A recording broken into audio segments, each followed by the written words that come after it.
చక్రదేవి రమణాచార్య గారి జన్మదిన పురస్కరించుకొని మరి ఈరోజు ఆలయంలో నా హరిహర కార్యక్రమాన్ని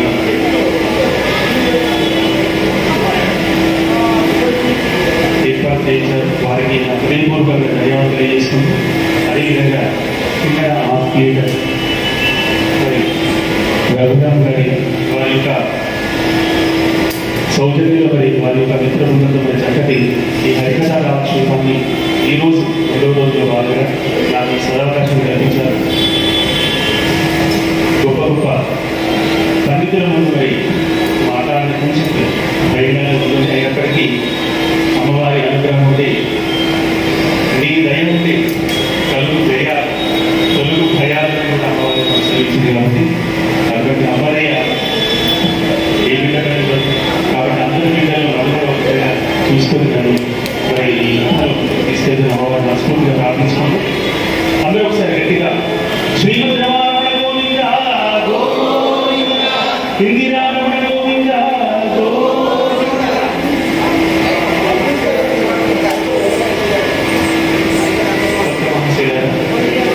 ఈరోజు గజేంద్ర మోక్షం అనే కథని మరి ఈరోజు ప్రగతగా చెప్పమని సూచించారు.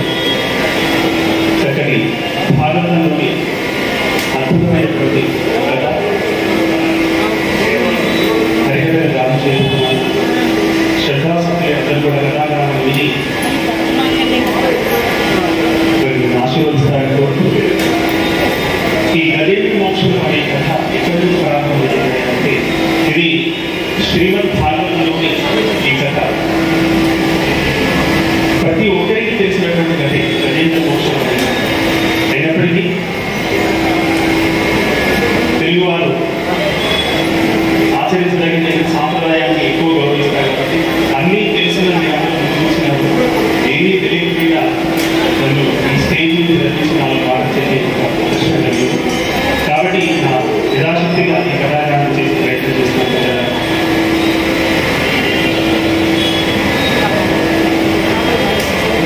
పూర్వం సూత మహర్షి సౌనకాది మహానుభావులందరూ కూడా పురాణ కథ గాన ఆసక్తులై ఉన్నటువంటి ఆ మహానుభావులందరూ కూడా భాగవత పురాణంలోని గజేంద్ర మోక్షం అనే కథాగానాన్ని ఆ భాగవత పురాణానికి చక్కటి కథని అందించడం కూడా సూత మహర్షి పరీక్ష మహారాజు చెప్తున్నారు. ఈ కథంతా సూత మహర్షి సౌనకాది మహర్షులు చెప్తున్నారు. ఎలా ప్రారంభమైంది దీనికోసం ఈ భాగవత అనేటువంటి గ్రంథం సూత మహర్షి యొక్క గృహలోకి రావాలనేటువంటి కాలం మన తెలుగు వారి విశ్వం తెలుగులో ఆంధ్ర మహాభారతం రచించినటువంటి పోతని మనం స్మరించుకోవడం అందలేదు. దీనికోసం తాను తెలుగు వారి యొక్క అదృష్టంగా ఈ భాగవతాన్ని అనుగ్రహించాడు. పలికిడిది భాగవతమట పలికించేడు వాడు రామభద్రుడట అట పలికినని భవభరణం. అందుకోసం ఈ భాగవతం అంటే భక్తి జ్ఞాన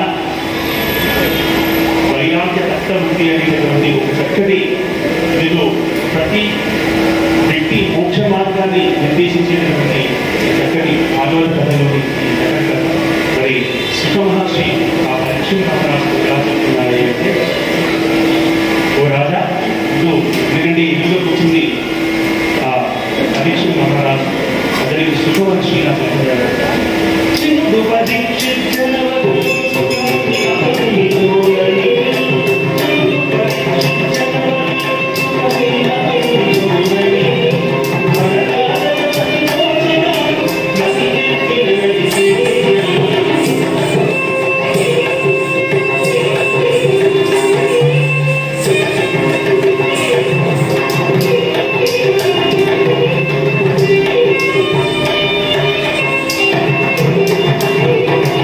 Either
అరణ్యంలో వివిధ రకాలైనటువంటి జంతువుల సమూహంలో అలవాటున్నటువంటి ఆ పర్వతేంద్రం బాలసముద్ర మధ్యలో ప్రయాణం.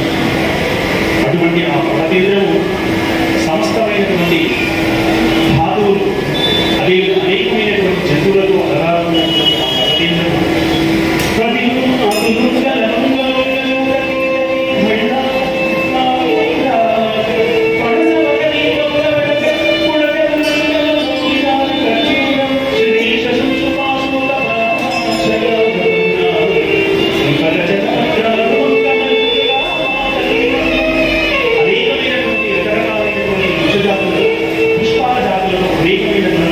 జంతువులతో అలవాటున్నటువంటి ఆ పర్వతేంద్రము యొక్క మహత్వం అంతా ఆయన కాదు. అటువంటి అరణ్యంలోని అనేక జంతువులతో పాటుగా దశలక్ష కోటి ఆడేయులకు ఒక్కగానొక్క గజరాజుని 10 లక్షల కోట్ల ఆడేయులు గజేంద్రులు ఆ అరణ్యంలోని ఉన్నారు. ఆ మహానుభావుని యొక్క స్థైర్యం అంతా అయినటువంటి ఆ గజేంద్రుడు ఎలా బయలుదేరి అరణ్యం నుంచి బయటకు వస్తున్నాడు. ఒక పెద్ద కుండలాగా కదులుతూ ముందుకు వస్తున్నాడు. ఎలా ఉంది ఆ ఏనుగుల యొక్క సమూహం అంటే ఒక పెద్ద కొండలు కదిలి వస్తున్నట్టుగా ఆ గజేంద్రుడు తన పరివారాన్ని అంతా పెట్టుకొని ఆ దశలక్ష కోటి ఆడేయుని పెట్టుకొని తాము ముందు నడుస్తూ వారికి హాని చూపిస్తూ ముందుకు వెళ్ళాడు. ఆదిభట్ట నారాయణదాస్ గారి ఈ కథాన్ని రచించినటువంటి ఆదిభట్ట నారాయణదాస్ గారు ఆ ఏనుగుల యొక్క మనం చూసే చిన్న చిన్న ఏనుగులు కాదు, చాలా పెద్ద ఏనుగులు అన్నది ఒక కొండలాగా ఉన్నాయి. అందుకోసమే దాని కొండ ఆ ఏనుగులు ఎలా ఉన్నాయి, కొండలాగా ఉన్నాయి. వాడి యొక్క కొండలు ఉద్ధృతమైన కొండలు ఇలా పెద్దగా అలా ముందు కలుగుతుంది. అందరితో అతను ఏకగా గీకరిస్తున్నాడు. ఎలా పెద్ద గీకరిస్తుంటే అడిగిన ప్రతిధ్వనిస్తుందండి ఆ శబ్దం. అటువంటి ఆ ఏనుగుల సమూహం ఆ ముందుకు కలుగుతూ ఆ సన్నివేశాన్ని నారాయణదాస్ గారు ఆలోచించారు.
వాహన సమూహం అంతా కూడా గుంపులుగా కదిలి ఆ అరణ్యంలో వస్తూ ఉంటే ఆ అరణ్యంలో ఉండేటువంటి సమస్తమైనటువంటి జంతువులన్నీ కూడా భయంతో పారిపోతున్నాయి.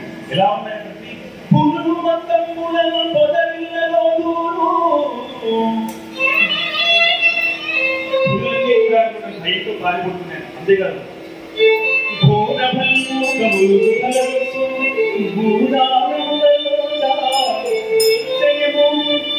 హరితంతమునకే హరిన చేయము మరున జొడములు సంగములు గంధ శైలములు కపరుతా మల్లి కమలదొచ్చు వనము జంగములు తెరచి చామని విసరదాత వికరణ శ్రేణువా భయద పరికేల విహరించు బద్ధగములు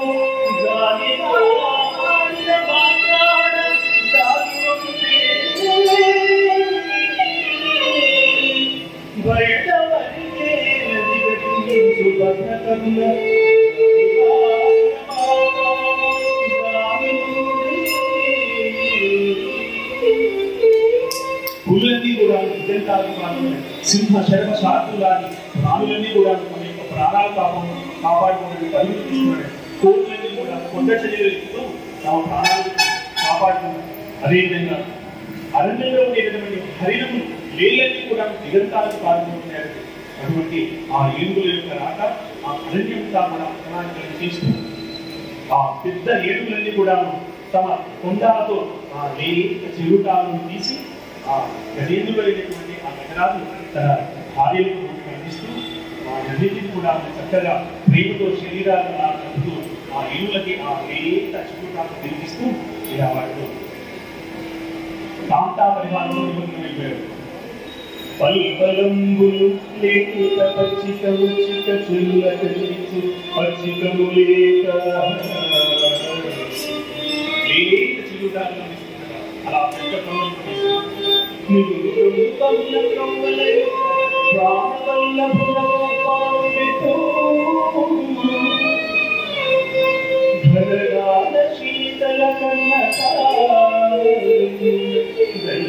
శీతల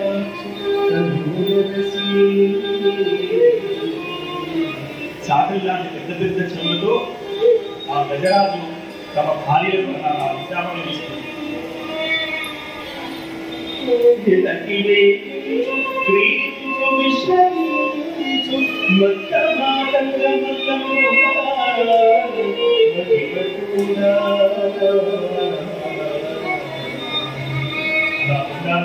ఒకరికొకరు ప్రేమతో ఆ లేచి వేరేత చూడడానికి తీసుకుంటూ ఆ కాంత పరివారం గజరాజు ప్రేమతో ఒకరినొకరు చూస్తూ ఆనందంగా తృప్తిగా చేశాడు. భోజనం అనంతరం వెంటనే మండు వేసే కాలంలో దాము వేసింది ఆ గజరాజు. ఇక దాహాకుడైన గజరాజు నీళ్ళ కోసం వెతికిసాగాడు. అన్నంత దూరంలో ఒక కాసారాన్ని చూశాడు.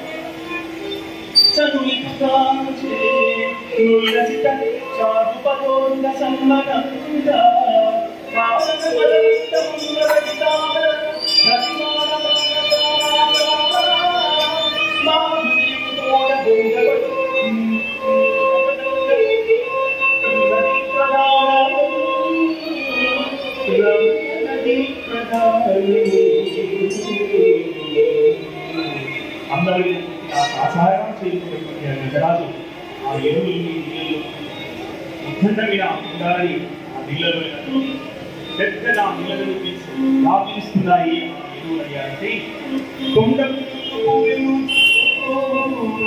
గండమున చల్లుకొచ్చు గలగలవములు మెల్లుగను ఒడుతగడు నిండలు వేదండకు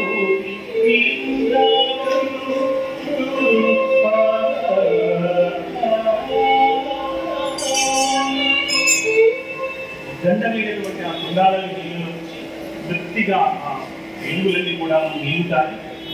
అద్దెలతో బాగా ఆ నీళ్ళల్లో అన్ని కదులుతూ అవన్నీ కూడా ఒకదానికి మనకు నీళ్ళు చదువుతూ ఆ గజరాజు యొక్క ఆ కొన్నతో నీళ్ళని పీల్చినప్పుడు నుండి ఆ ఏనుగు యొక్క బలం ఉంటాయించగా ఆ దానిలోకి కొన్ని చిన్న చిన్న ముసలి పిల్లలు అదేవిధంగా కొన్ని ఎండ్రకాయలు మీన చేపలన్నీ కూడా వచ్చాయట. వచ్చి ఒక్కసారిగా ఆకాశం వైపు పెద్దగా ఆ నీళ్ళని కూడా గెలిచిందంటే వెంటనే ఆకాశం అంతా కూడా నూతన భాగంలో ఉంటారు. ఆ చేపల్ని మీన రాశులకి ఆ ఎండ్రకాయలన్నీ కూడా కర్కాటక రాశులకి ఇలా వెళ్ళి ఆ ఏడు ఆ ముసళ్ళ యొక్క ఆ తీరైన మకర రాశులకి అంత భీష్టమైనటువంటి ఆ గజరాజు తనకు ఏది అడ్డులేనటువంటి తన భార్యకు తన యొక్క స్థైర్య ప్రతాపాలను చూపిస్తుంది. ఇక ఆ భార్య కూడా మురిసిపోతూ అందమైన పూగొమ్మల్ని కూడా ఆ గజరాజుని వేసి తమ భర్తకి కృతజ్ఞతగా రెండు కూడా సేవ చేస్తున్నాయి. అలా నీళ్ళల్లో వినిపిస్తూ అన్ని కలుగుతున్నటువంటి ఆ ఏనుగుల యొక్క ఆటలకి అవన్నీ సంతోషంగానే ఉన్నాయి. కానీ పిల్లి చెలకాటము ఎలకి ప్రాణసంకరం ఉన్నట్టుగా ఆ నదిలో కదులుతున్నటువంటి ఆ పెద్ద పెద్ద స్తంభాన్ని ఏనుగుల యొక్క పాదాల కింద అనేకమైనటువంటి జలచరాలన్నీ కూడాను పాపం ప్రాణాలు ఉంటున్నాయి. ఆ సమయంలోని శాపగ్రస్తమైనటువంటి ఒక ముసలి అల్లంత దూరంలో కోరికాయల రెండు కళ్ళతో ఆ నీళ్ళలో ఒక్కసారిగా తిప్పుడ పైకి తీసుకెళ్ళింది. ఎప్పుడైతే ఆ ముసళ్ళ యొక్క అంటే ఆ ముసలి ఎప్పుడైతే ఎవర్రా నా నదిలోకి వచ్చినటువంటి ఈ జంతువుని అభివృద్ధి చూస్తూ ఉన్న సమయం నీళ్ళుని ఆ ఏనుగుల యొక్క పాదాల మీద గజరాజు యొక్క పాదం అంతా కూడా నీళ్ళలో పెద్దగా కనిపిస్తుంది.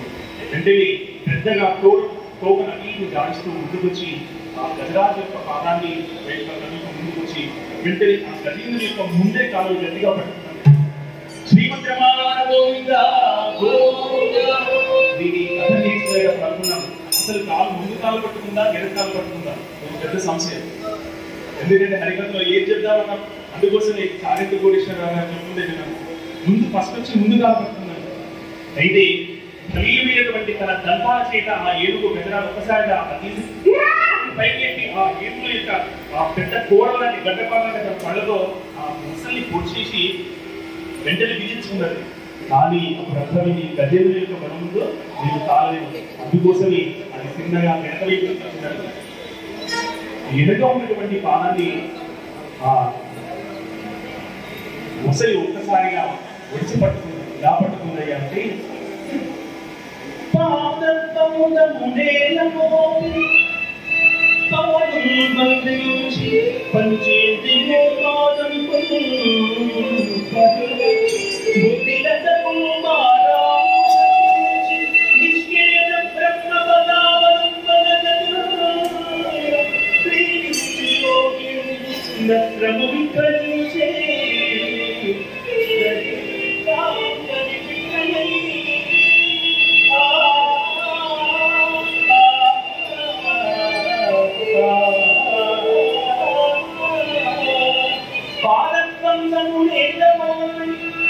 ఇలా పట్టుకుంటాడండి. తన రెండు పాదాలని భూమికి ఉంచి ఆ ముసలి ఒక్కసారి ఇలాంటి గాలిని బంధంగా బంధించి ఇక ఎలాగంటే ఏమిటో విధించుకోవడానికి అవకాశం లేకుండా యోగితుడు ఎలాగైతే భగవ సాక్షాత్కారం కోసం ఆ కుంభకం అంటారే గాలింత కూర్చుంటుందా ఆ ఏడు యొక్క పాదాన్ని ముందుకు వచ్చి ఒక్కసారిగా ఆ ముసలి గట్టిగా బంధించి పట్టుకుంటారు. ఒక ఇనుప కొలిమిలో పట్టకారంలో ఒక అబ్బాయి వాడు ఎలాగైతే ఇనుమును పట్టుకుంటాడో కదిలిపోకుండా అలా గట్టిగా పట్టుకుంటాడు. అందుకోసమే ఆ యుద్ధరాన్ని ఒక రీతుడు ఓడిచిపెట్టారు. ఎప్పుడైతే ఆ ఏనుగు కదలేదో అదువుకి పోతూ అది తాను ఎంత ప్రయత్నం చేసి తన విడిపించుకున్నామన్నా కూడా తన యొక్క ధైర్యం చాలలేదు. ఒడ్డుకు తీసుకొస్తూ ఉంది ఆ ఏనుగు. కానీ ముసలి మళ్ళీ నీళ్ళలో ఇలా తరం అంటే ఆ ముసలి ఈ ఏనుగుల మధ్య 1000 సంవత్సరాల పోరు జరిగిందండి. ఈ పోరులో ఆ యొక్క గజేంద్రుని యొక్క శరీరం శక్తి శల్యమైపోయి ఆ ఏనుగు యొక్క రక్త మాంసాలని తాగినటువంటి ఆ ముసలి ఇక తన నుంచి విడిపించుకోలేక చాలా బాధపడుతున్నటువంటి ఆ గజేంద్రుడికి ఇక వచ్చినటువంటి భార్యలందరూ కూడా ఒక అంతా పరిమాణం ఒక్కరోజు ఉన్నారు 3 రోజులు ఉన్నారు. ఇక తమ భర్త ఈ నదిలో నుంచి బయటకు రాలేదని తెలుసుకుని అందుకోసమే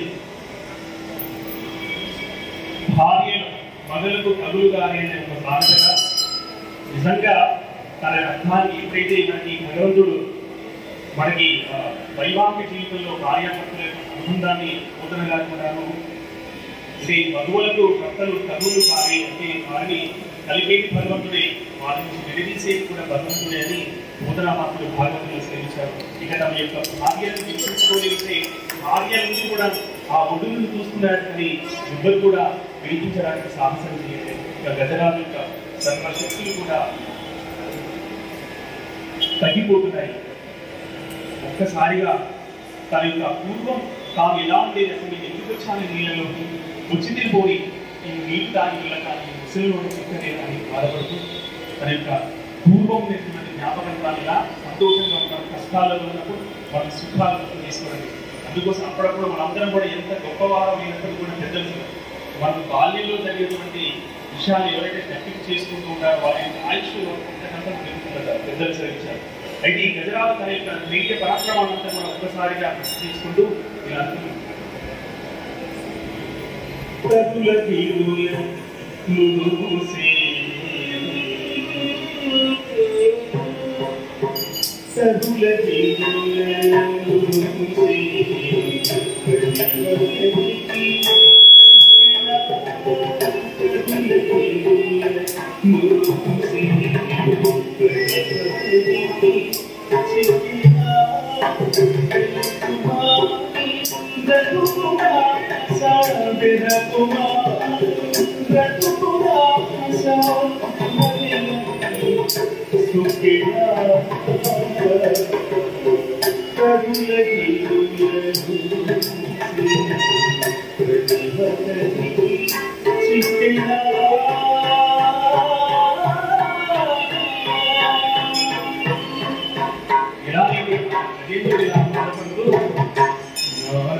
నాకు నా పరివారం నా బంధువులు నా ఇష్ట ఫలము నా తేజస్సు ఎంత గొప్పది అయినప్పటికీ కూడా ఈ అపసమయంలో నన్ను రక్షించేవారు ఎంత హాయిగా ఉండేవాళ్ళు తన యొక్క జ్ఞాపకాన్ని చేసుకుంటూ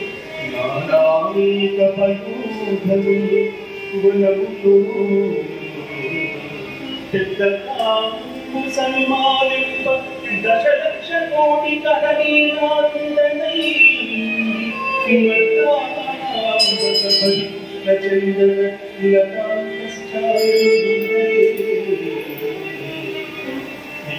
ఈ చెట్ల నీళ్ళు ఎక్కడో హాయిగా స్థితి ఈ ముసలి ఒక చిత్రాన్ని లతాంతశ్చాయం గుండె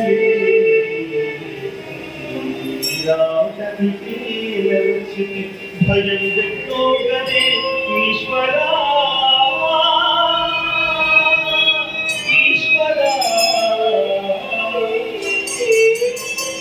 అని రాజు ఈశ్వరుని ప్రార్థించండి. ఈశ్వరుడికి నష్టం లేని వాడిని మనకి నేను గజేంద్ర మోక్షాన్ని చదువుతున్నప్పుడు ఈరోజు పొద్దున ఒకసారి తిరిగి చూశాను. ఎక్కడ కూడా విష్ణువు నారాయణ గోవింద కృష్ణ ఎక్కడ లేదండి. ఏమి చెప్తుందంటే ఓ చేతన అంటే ఈ సమస్త ప్రాణులందరూ కూడా ఏంటి జీవాన్ని ఇచ్చిన వాడా అచేతన సమస్తమైనటువంటి ఈ ప్రాణులు ఎందుకు ఆగిపోతున్నాయి, కొన్ని కదులుతున్నాయి కొన్ని కదలేకపోతున్నాయి అని ఓ పురుషోత్తమ ఈ యొక్క సృష్టికి స్థితికి అనాది మధ్యలో ఉండేవాడు అటువంటి ఆ ఈశ్వరుడి కోసం తాను ప్రార్థన చేసి భగవంతుడిని వారు ఉన్నారంటారు. అటువంటి భగవంతుడు నన్ను ఈ ఆపస్సమయంలో ఎలా రక్షించరాదు అసలు ఈ విశ్వాన్ని సృష్టించినటువంటి ఆ ఆది పురుషుని యొక్క ఆ మహత్యాన్ని తన మనసు ఒక్కసారి తీసుకుంటుంది. అందుకోసమే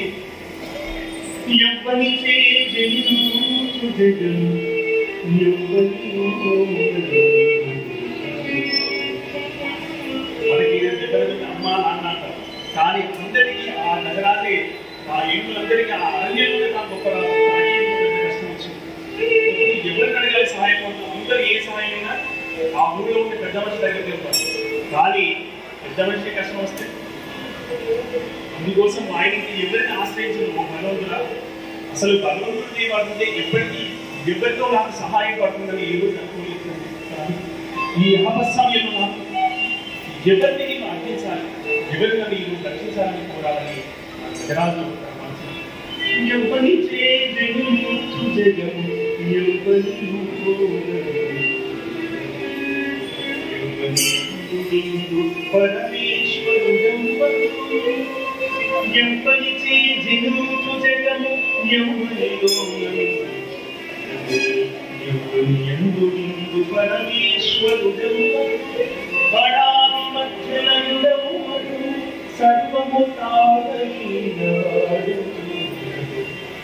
ఆత్మభవు ఈశ్వరుడే శరణము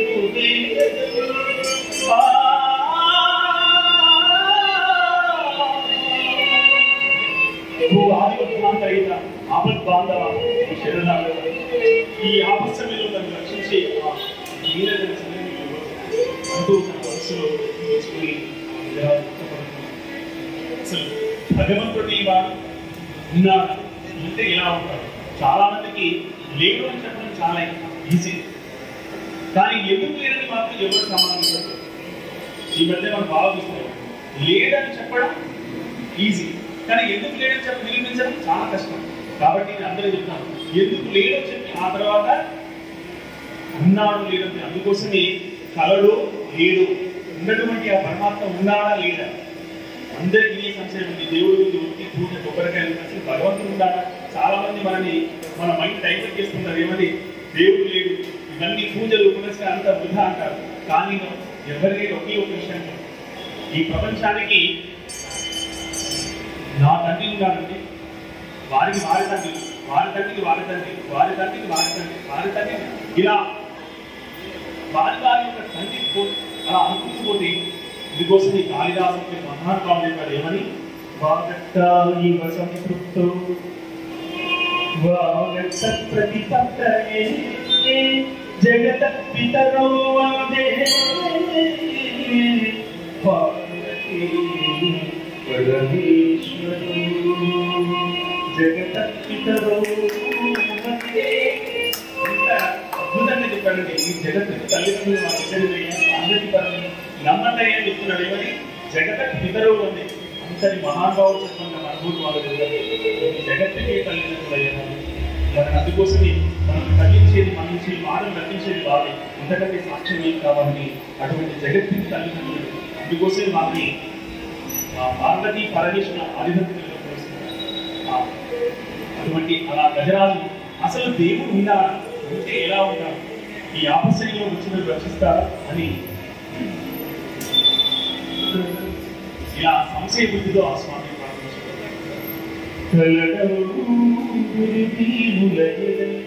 ఎక్కడుంటాడు భగవంతుడు అంటే ఎవరైతే కష్ట సమయంలో ఉంటారో వారిని రక్షించడానికి వస్తారు.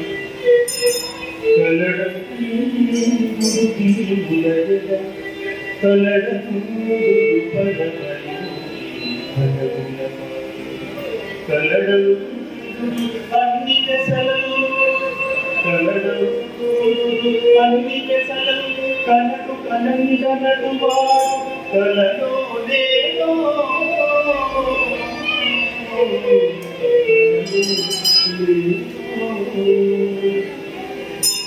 ఓ పరాత్పర ఓ ఈ జగత్తుకి ఆహారమైన ఓ స్వామి ఓ ప్రభు అసలు నువ్వు ఉన్నావా? అందరూ కూడా అనుకుంటారు నువ్వు ఉన్నారని. అందుకోసమే ఈ గుళ్ళు గోపురం అందరూ చూసి అంటున్నారు వీళ్ళందరూ ఎందుకు రోజున దేవుడు ప్రార్థిస్తున్నారంటే కొంతమంది అనుకుంటూ ఉంటారు అందరూ భగవంతులు లేరయ్యా. కానీ బోధన మన చేతన అచేతన. ఆయన భగవంతుడు చేతనంలో ఉన్నాడు, అచేతనంలో ఉన్నాడు, కదలి వాటల్లో ఉన్నాడు, కదలి వాట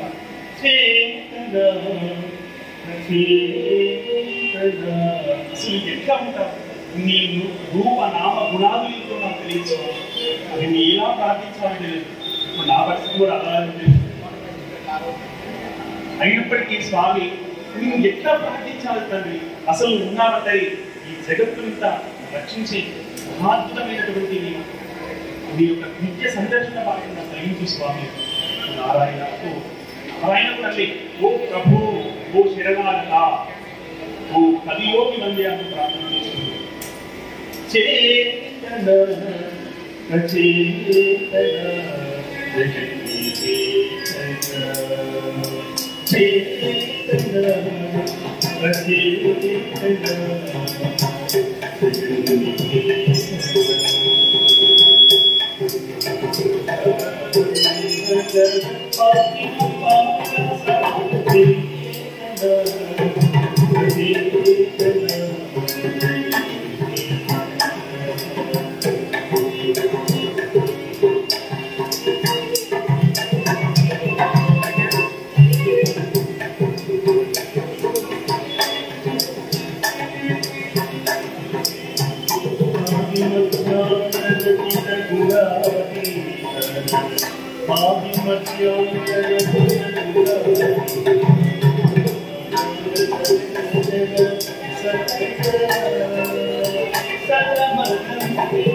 ఇలా ఆశిస్తూ ఒకసారి శ్రీమద్రమారమణ గోవింద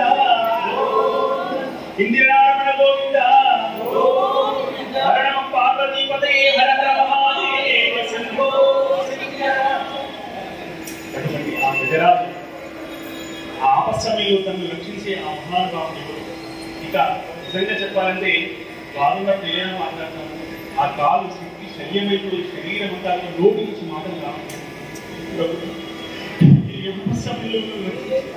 మన దయాచర్య దీనుల పాటి దీన బాంధులు ఆ స్వామి ఎక్కడ ఉన్నారని ప్రార్థన చేస్తూ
సుగుణ నిపుణుడైనటువంటి ఓ స్వామి నారాయణ హిమగురాము ఎక్కడ ఉంటారయ్యా, నీ నామ గుణాములేంటో నాకు మీరు ఎలా ప్రార్థించవలసిందంటే కానీ నీ అల్ప సమయంలో రచించే దీనజనాభి నీవు తప్ప ఇంకెవరూ లేరు అని విగ్రహ శుద్ధిగా స్వామి వారిని తాను మనస్ఫూర్తిగా ఒక్కసారిగా గట్టిగా ఆర్తనాదం చేసిందండి.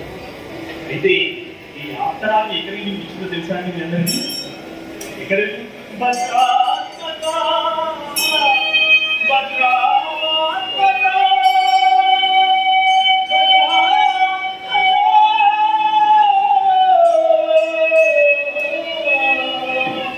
అది ఈ పిలుపని ఎక్కడికి చూపిస్తుందంటే ఈ చతుర్దశ భువనాలు 14 లోకాలు ఉంటాయి. భూలోక, భువన్లోక, శుభన్లోక, మహాలోక, సత్యలోకంలో ఎక్కడో ఉన్నటువంటి, ఇక్కడ వైకుంఠంలో ఉన్నటువంటి ఆ స్వామి వారికి అందుకోసమే ఈ పద్యాన్ని రాసిన పోతన గారు అలవైకుంఠపురంలో అని చెప్పారు. ఎక్కడున్నాడు స్వామి అంటే వైకుంఠపురం. అంతవరకే మనకు తెలుసు. శివుడు ఎక్కడ ఉంటాడు అంటే కైలాసంలో ఉంటాడు. బ్రహ్మ ఎక్కడ ఉంటాడంటే సత్యలోకంలో ఉంటాడు. కానీ పోతన కూడా నాకు సంశయం వచ్చింది. ఏమని అలవైకుంఠపురంలో అని అక్కడ ఆదేశారు. రావడానికి రావట్లేదు. ఎందుకంటే తెలుగువారు అదృష్టం. భాగవతం అనే గ్రంథం ఎవరు చెప్పినా బాగానే ఉంటుంది. నేను చెప్పినా ఎవరు చెప్పినా ఎందుకోసం అంటే రామాయణం, మహాభారతం, భాగవతం అనే పురాణాలు ఎవరు చెప్పినా బాగానే ఉంటాయి. ఎందుకోసం అంటే అది చెప్పేవారికి ఆ సాహిత్యాన్ని గొప్పతనం, ఆ మాధుర్యం అలాంటిది. అందుకోసమే ఏమి లేనటువంటి మనకందరికీ భగవంతుని యొక్క లీల చాలా. కృష్ణుడి చేతిలో వేరు ఉంటుంది, కానీ దాంట్లో ఏమన్నా ఉంటుందండి, ఏమైనా తంత్రులు ఏమి ఉండవు. అయినప్పటికీ కూడా సప్తస్వరాలను భోగిస్తూ ఉంటుంది. అట్లే భగవంతుడు దేనికి ఏ గొప్పతనాన్ని అవ్వాలో స్వామి వారు ఎప్పుడూ నిర్ణయించుకున్నారు. కాబట్టి ఆ స్వామి దయ వల్లనే ఈ ఇందుకోసం భగవంతుడే ఈ సృష్టి స్థితి లయ కారణమైనటువంటి ఆ విష్ణువుని రాస్తూ ఇంతకీ భగవంతుడు ఎక్కడ ఉన్నారయ్యా అంటే వైకుంఠంలో ఉన్నాడు అని చెప్పారు. ఆ వైకుంఠంలో ఎక్కడ ఉన్నాడో తెలియక భక్తుల గారు పెట్టి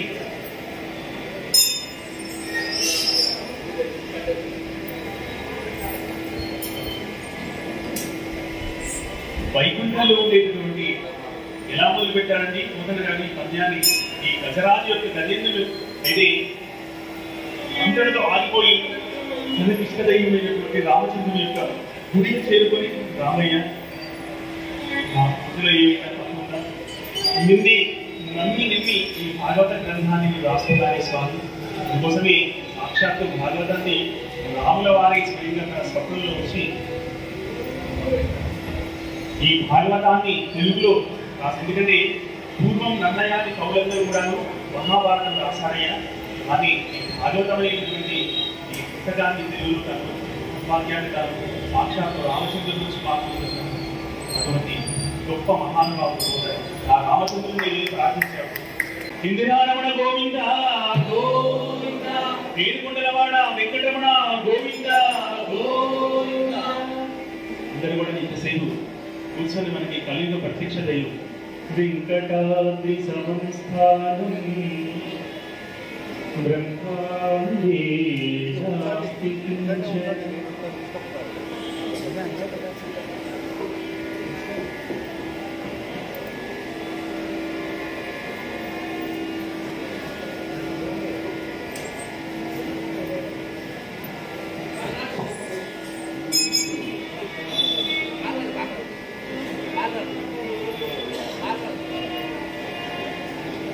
వెంకటేశ సపోదేవో న భూతో న భవిష్యతి. మరి ఆ వైకుంఠ వాసుడైన మరి ఆ తిరుమల వాసుడైన స్వామివారిని ఒక కీర్తనలో మీ అందరూ ప్రార్థించుకొని మళ్ళీ ప్రకారం కొండలలో నెలకొన్న కొండలలో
గజరాజు యొక్క ఆకారాన్ని ఇక్కడ కూడా వెంకటేశ్వర స్వామి అన్నమయ్య ఆకారాన్ని కూడా విని మరి 39,000 సంకీర్తన రాసిన ఆ స్వామిని మరి అన్నమయ్య కూడా అనుగ్రహించడానికి స్వామివారి కలిగించారు. అట్లే ఈ గజేంద్రుని యొక్క ఆకారాలను విన్నారండి ఎవరు వైకుంఠంలో పెట్టండి. అయితే పోతన గారికి అలా వైకుంఠపురం పుట్టవరికి వచ్చిందండి ప్రవదరాయన వెళ్ళి రామచంద్రుని ప్రార్థిస్తే రామయ్య ఏంటి నాకు ఎప్పుడు ఇలా జరిగేది, ఎందుకు ఇలా జరిగింది అదంతా ఆ స్వామివారికి నియమించాడు. మరుక్షణని శ్రీరామచంద్రమూర్తి సాక్షాత్తు పోతన రూపంలో వచ్చి ఆ పద్యాన్ని పూరించాడని మనకు ఆ పోతన యొక్క కుమారుడే తనకు ఆ స్వయంగా తాను దర్శనమిచ్చాడని మనకు పెద్దవాళ్ళు చెప్తుందే విధంగా అటువంటి బోధనగా తిరిగి తన యొక్క పూజా మందిరంలోకి వచ్చి ఆ పుస్తకాన్ని ఎప్పుడైతే తెరిచి చూశాడో తాను మనసులో ఏదైతే పూరించినటువంటి పద్యం యథార్థంగా అక్కడ కనిపించేసరికి ఆశ్చర్యపోయాడు. మళ్ళీ ఇది ఎవరు రాశారు, ఈ పూజా మందిరంలో వివరించారని తెలుసుకోగా వెంటనే పోతన కుమారుడు, నాన్నగారు మీరే వచ్చారు కదా నాన్న, మీరే ఈ పద్యాన్ని పూజించింది కదా, ఇప్పుడే కదా మీరు మళ్ళీ ఇప్పుడే మళ్ళీ పూజా మందిరంలోకి ఎందుకు వెళ్తున్నారని అడిగారు. అవునా, నేను వచ్చాను, నేను గంట సేపు నుంచి స్వామివారిని ప్రార్థించుకుని ఆలయంలో ఉన్నాను కదా ఆయన.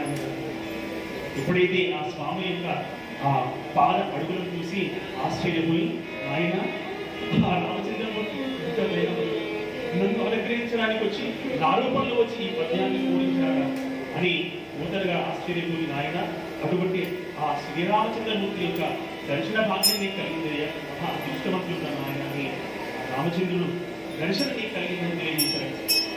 ఆశ్చర్యపోయాడు పోతన కుమారుడు. అయితే ఇంతకీ ఆ పద్యాన్ని ఎలా రాశారంటే, వైకుంఠపురంలో ఎక్కడుంటారంటే వైకుంఠపురం. మనం ఇంతకు ముందు ఎవరు చూడలేదు, చూసిన వారు లేదు, ఇక మీద చూసారు. ఎందుకంటే దాన్ని చెప్పడానికి ఇందుకోసమే నాకు ఈ మధ్య నేను కాలేజీలో సంస్కృతి లెక్చర్ అంటే పిల్లలకు నేను ఎంపీ సంస్కృతి పిల్లలకు క్లాస్ చెప్పడం నాకు కూడా అప్పుడప్పుడు పాఠం చెప్తుంటే మనసులో స్ఫూరిస్తుంది. అవును, రామాయణం రాసింది ఆది కవి వాల్మీకి కదా, ఈ ఆది కవి. ఆదిగా ఉండే మనుషులకు నేనంటే ఎవరో పెద్దలు చెప్తుంటే మీరు ఇక్కడ ఎంతమంది మహానుభావులు చెప్తుంది పుస్తకాలలో చదివి నేర్చుకున్నాను. కానీ ఆది కవి ఎవరు చెప్పుకోవచ్చు?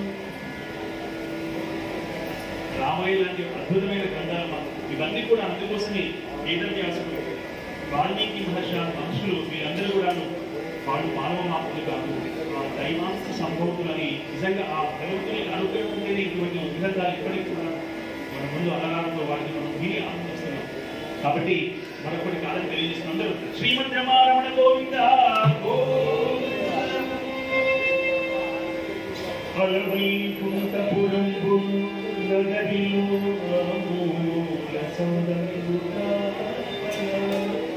సెల్లైనటువంటి భగవంతుని వైకుంఠంలో మనమైతే అంత దూరం నేర్చుకోలేదు.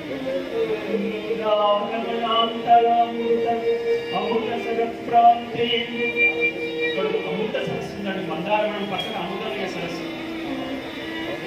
వైకుంఠపురములు నగరులు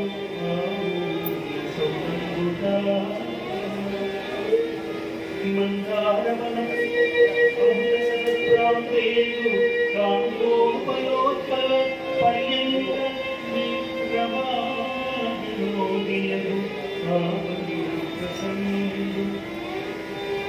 విఘ్వనాయంద్రం ఆదిశేషుడిపై ప్రవహించినటువంటి వైకుంఠ నారాయణుడి దర్శన భాగం కలిగింది.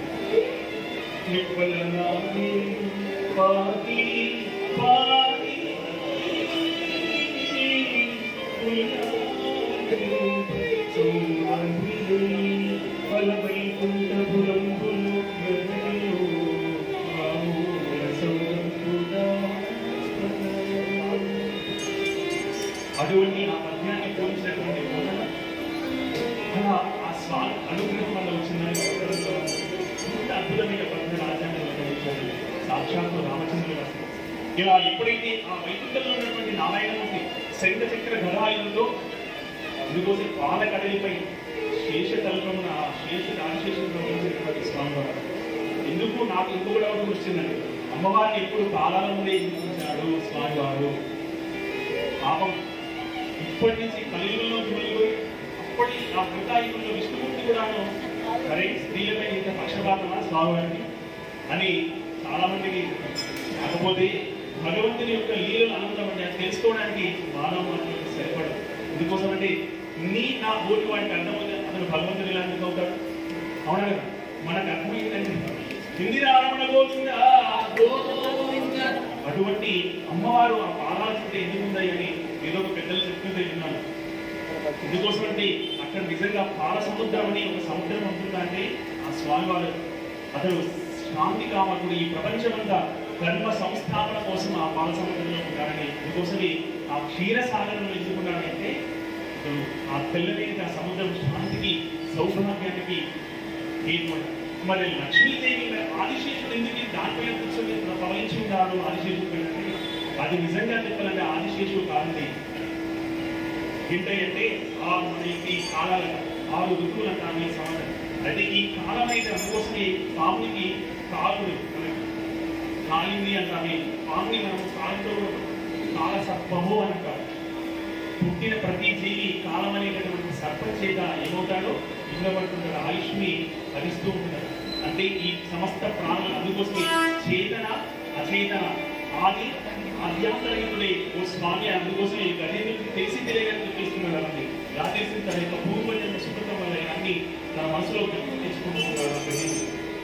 ఇది అటువంటి ఆ స్వామి వారు ఈ కాలమైనటువంటి ఈ సమస్తమైన జీవరాశిని అందుకోసం అందరూ కూడా పాలిస్తూ మనం పోషిస్తున్నటువంటి ఆ జలవజులు ఆదిశేషుని గమనించి మరి లక్ష్మీదేవి ఎందుకయ్యా కాల సముద్రంలో ఆ స్వామివారి కాలం. నిజంగా లక్ష్మి అంటే మనందరికీ ఆమె కల్పవృక్షము కామధేను వంటి అనంతమైనటువంటి ఆ క్షీరసాగరాన్ని చిలికినప్పుడు వచ్చినటువంటి ఆ అమ్మవారి యొక్క పాల సముద్రంలో వచ్చిందంటే ఆమెకి మరి లక్ష్మీ స్వరూపం. స్త్రీలని లక్ష్మితో పోలుస్తారండి. ఎందుకంటే గృహిణి గృహముచ్యతే అని ఒక ఆడవారిని లక్ష్మీదేవితో సాక్షాత్తు దైవంతో పోలుస్తాం. అందుకోసమే ఎవరికి ఇక్కడ లక్ష్మి అంటే మనం సంపద కింద మనం పోల్చుతాము. సంపద అందుకోసమే ఎంత ఉండాలి, ఎంత ఉంటే సరిపోతుంది, ఎంతవరకు మనం దాన్ని ధన మీద అన్నిటికీ మూలం అని చెప్పాము.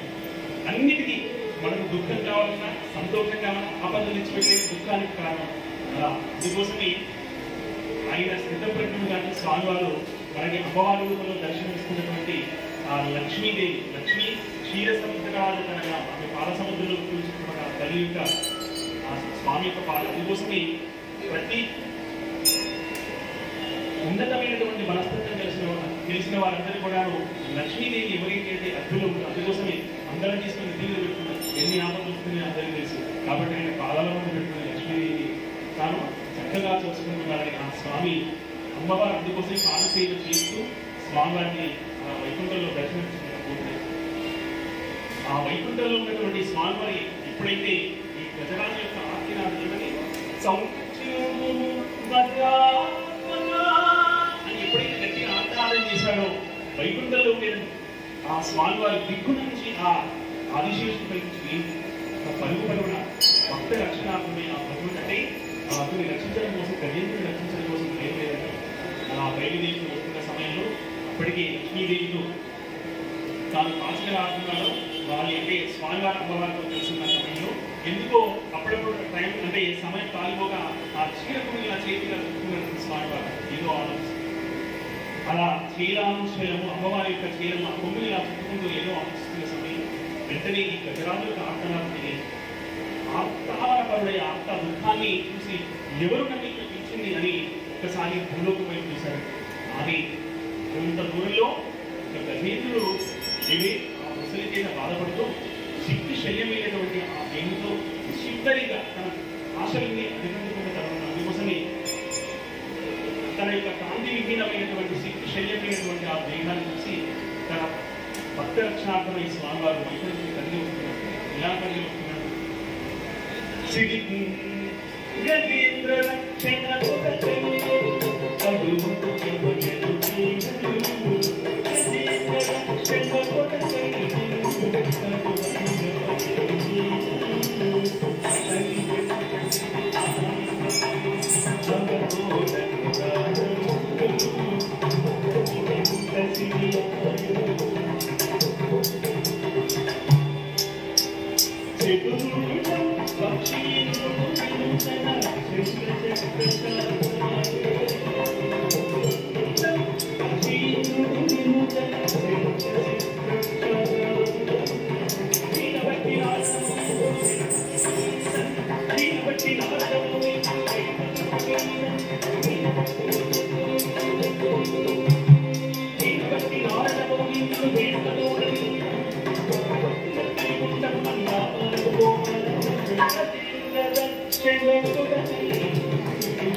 వెంకటరమణ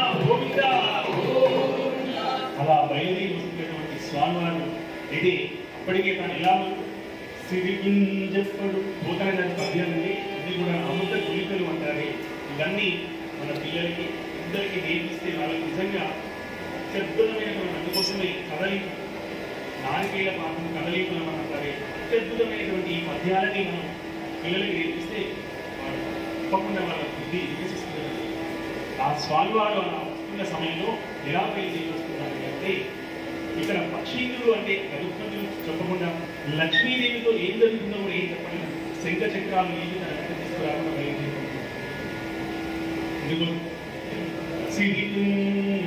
చెప్పడు శంఖ చక్రములు చేదో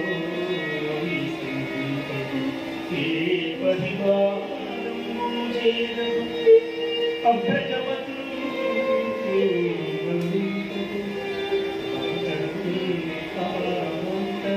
జమీలము చక్కనుత్తడు వివాద ప్రోహిత శ్రీకుశోపది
అలా స్వామివారు బయలుదేరి వస్తున్న సమయంలో లక్ష్మీదేవితో చెప్పకుండా ఈ పరివారాన్ని తన వెంట తీసుకురాకుండా ఒకరోజు పోతన గారింటికి పోతన శ్రీరాముడు సామతానికి రోజు మన పోతన గారింటికి వచ్చిన ఇద్దరు కవులు కాబట్టి ఇక ఈ రాసి గ్రంథాన్ని సరాసరి ఆ గ్రంథంలో ఇక్కడి వరకు పరిసమాప్తం తిరిగి ఇప్పుడు ఆ పద్యాన్ని చూసి బాబా అసలు భగవంతుడి నాడు గజేంద్రుని రక్షించడానికి చాలా చక్కగా అద్భుతంగా వివరించావు.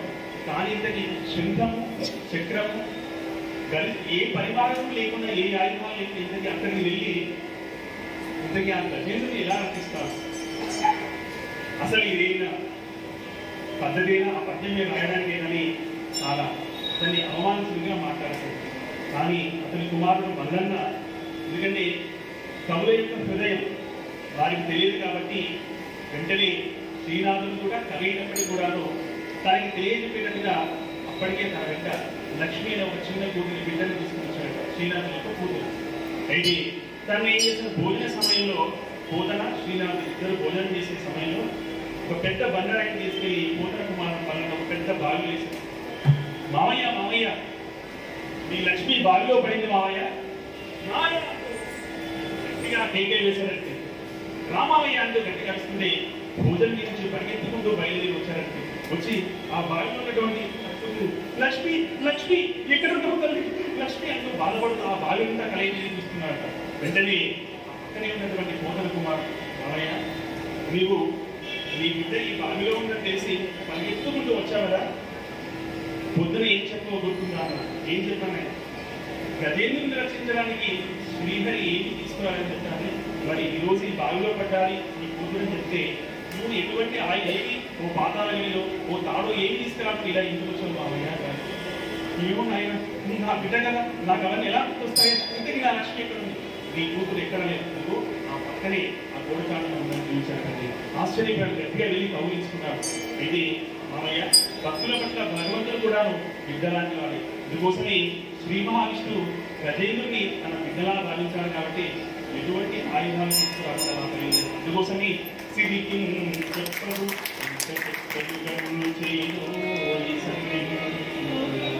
ఏం లేదు అందుకోసం వచ్చాడు మామయ్య తెలిసాను. ఆయన నాకు ఇంత మాత్రం కూడా నాకు తెలియదు ఆయన. అందుకోసమే గొప్పవారి యొక్క కవిత్వాన్ని మనం ఎప్పుడు కూడా నిందిస్తే మహాపాపం మామయ్య అని చెప్పి ఆ కూతురిని కుమారుడు తెలియజెప్పారండి. అయితే ఎప్పుడైతే ఆ మరుసటి రోజు ఆ స్వామివారు ఎలాగైతే వైకుంఠపురం నుంచి అలా బయలుదేరుతూ వస్తున్న సమయంలో పక్షీంద్రుడు ఆ గరుత్మంతులు ఎవరితో చెప్పకుండా సరాసరి ఆ కాసారాన్ని చేరుకున్నాడు. ఎలా బయలుదేరి వస్తున్నాడు స్వామివారు అంటే శంకు చక్రాలు అయితే వైకుంఠంలోని ఆహార లోపాల ఏంటంటే మునులు ఋషులు ఋషీశ్వరులు అందరూ కూడా అసలు ఎక్కడికి వెళ్తున్నాడు స్వామివారు. నారద మనుషులు కూడా అటువైపుగా వెళ్తున్నాడు. అయ్యో స్వామి నారాయణ నారాయణ ఎక్కడికి వెళ్తున్నావు స్వామి ఎప్పుడు కూడా ఇంత కంగారైనటువంటి స్వామివారు ఇలా పరిగెత్తూ వెళ్తూ ఉంటే ఏం జరిగిందో తనకంటే నారద మనిషి నారదులు వెంట పక్షిందులు ఆ వైకుంఠంలో ఉండేటువంటి ఆహార లోపాల అంతాను ఇక్కడి నుంచి వైకుంఠం నుంచి భూమి వైపు ఒక చీమల దారలాగా పడ్డాడు. ఇక దాంతో పాటు 30 దేవతలందరూ కూడా ఈ దృశ్యాన్ని చూడడానికి బాగా ఆ గగనమార్గం నుంచి బయలుదేరి భూమిలోకి వస్తున్నారు. ఇక నారద మనిషి కలహ భోజనం ఉంది కదా, ఇంకా ఏం జరుగుతుందో అని ఆత్మత ఎందుకంటే అందరికీ కలహ భోజనుడు ఇక్కడ ఏదైనా జరుగుతున్న ఆత్మతో వస్తున్నాడు. అయినప్పటికీ ఇలా నాలుగుతో పాటుగా అనేకమైనటువంటి దేవతలందరూ కూడా ఆ కాసారాన్ని చేరుకున్నట్టే వైపు బయలుదేరుతున్న సమయంలో లక్ష్మీదేవి అనుకుంటుంది. వీళ్ళు లక్ష్మీదేవి ఎందుకంటే ఇంత ఆడదండి ఇంకా ఆవిడ ఇంకా ఆత్మతో ఉంటుంది. ఏదేమైనా పక్కింటి వాళ్ళు బాధపడుతున్న మాత్రాన మామూలుగా మన కుటుంబంలో ఇంత ఆవిడ బాధపడ్డట్టుగా పక్కింటి వాళ్ళు ఎవరు బాధపడరు కదా, అందుకోసం ఇంత ఆవిడ మామూలు మా ఆయన ఎప్పుడు ఎక్కడికి వెళ్ళినా చెప్పకుండా ఎక్కడికి వెళ్ళదు. కరెక్ట్గా టైంకి వస్తాడు, వెళ్ళేటప్పుడు అన్ని చెప్పిపోతాడు. ఇలా ఏంటి ఒక్కడు కూడా నాకు ఏం చెప్పకుండా వెళ్తున్నాడు, అసలు ఏం జరిగింది అని చెప్పేసి ఆలోచిస్తూ అమ్మవారు తన మనసులో ఇలా వితర్కించుకుంటుంది.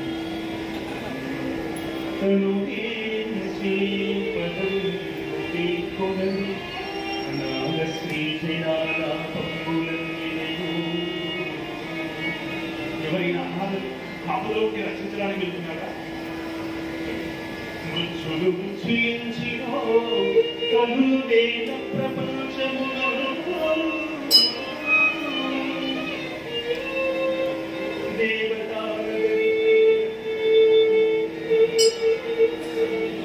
మృత్యులు మృత్యుంచినో కలువేద ప్రపంచములో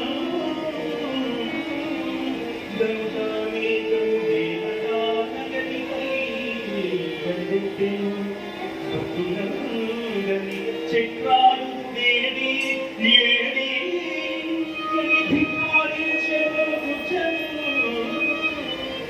ఒకప్పుడు ప్రహ్లాదుని దేవుడు రాక్షసులుగా కూడా 2 నిమిషాల రాక్షసులందరూ ఎక్కడున్నారని హరి నీ కనిపిస్తున్నారని హరిని రాక్షసులందరూ దేవతానికి పోయి దండెత్తడానికి ఎవరైనా సిద్ధపడుతున్నారా? లేకపోతే ఆపదలో ఉండే ద్రౌపది రాణి మహాసాధ్వీమని దుఃఖంలో ఉండి ఆపదలో ఉన్న వారిని రక్షించడానికి వెళ్తున్నారు. అన్ని ఆపదలు ఎవరికి ఇంత పెద్ద కష్టం? స్వామి అందరినీ రక్షిస్తూనే వస్తున్నారు. ఈరోజు వచ్చిన కష్టం నుంచి అసలు ఎందుకు పోయింది అర్థం కాదు. మృత్యులు మృత్యులో కలు వేద ప్రపంచములో గంగానేకు దేవతానగరిపై దండెత్తెను భక్తులను కని చక్రాలు దేడి ఏడి వికారించెను ముఖ్యము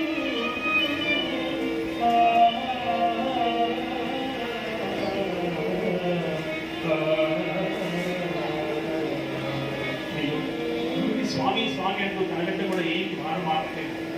ఎందుకోసమంటే అమ్మవారు స్వామిని అనుకరిస్తారు. ఆ వెళ్ళి ఇంకా వైకుంఠంలో అవాల గోపురం ఎక్కడికి వెళ్ళారంటే ఈ త్రిపురాజులలోని ఆ ఆసారం అది ఇప్పటికీ ముసలి చేత రక్త మాంసాలు పీల్చబడినటువంటి ఆ గజేంద్రుడు ఇక తన శక్తి చాలక కళ్ళంతా దూరంలో మేఘాలు ఆకాశంలో ఆ మేఘాలకు ఒక్క మాట్లాడా చివరికి కళ్ళు మూతలు పడుతున్నాయి. ఇక తన సర్వశక్తులు కూడా ఉడికిపోతున్నాయి.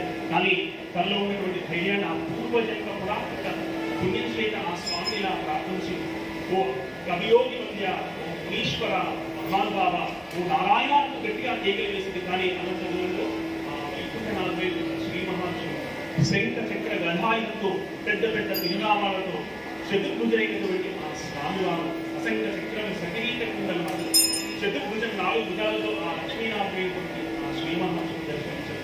అతని యొక్క లక్ష్మి ఆవాల గోపాలంతా కూడా ఒక ఆసనం చేరుకున్నారండి. ఆ దృశ్యాన్ని కరుణా సింధుడు శౌరి వారి శరము కందింపగా సత్వరిగా కంపిత భూమి చిత్రము మహోద్యస్ఫులింగశ్చట పరిభూతం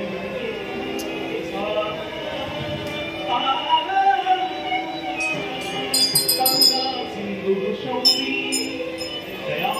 దయాదర్శితులైనటువంటి ఆ నారాయణమూర్తి గజరాజు యొక్క దీనామూర్తి వెంటనే తన చేతిలో ఉన్నటువంటి శక్తిని సంకల్ప మాత్రాన ఆ ముసలిపై అది ఎలా గింగులు తిరుగుతూ విస్ఫులింగములు అంటే పెద్ద పెద్ద నిప్పులు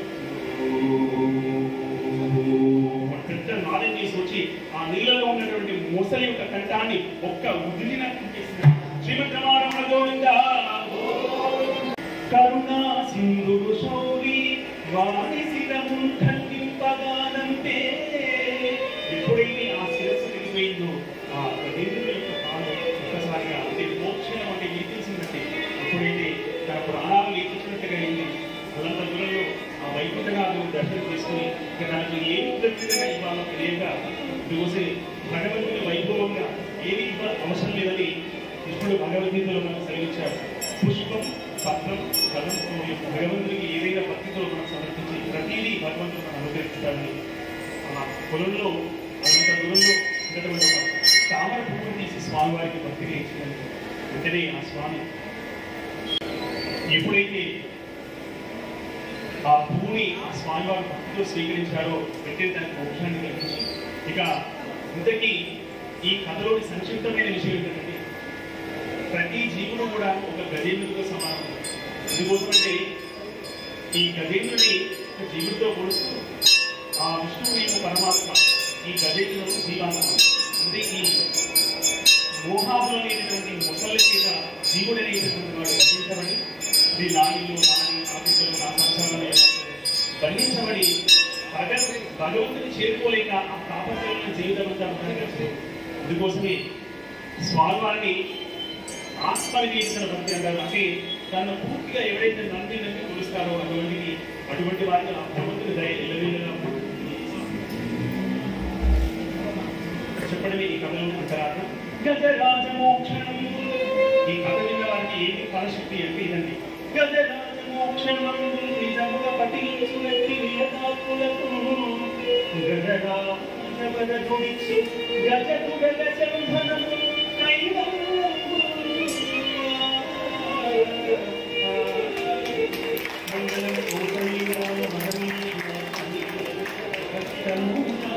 సాగదు